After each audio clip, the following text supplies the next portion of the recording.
Әлемдік деңгейдегі инфрақұрылым. Автобус келіп тоқтайтын темірден қоршалған дөңгіршек.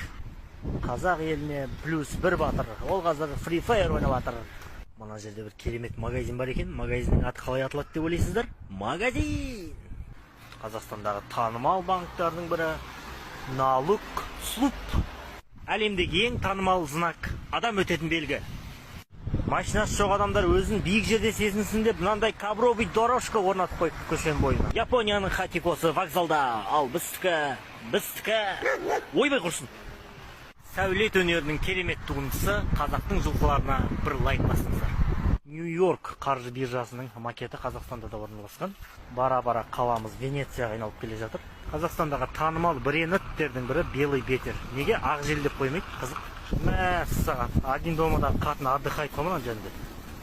Пожалуйста. Туториал мынау, айтпақшы ағайындар. Туториал.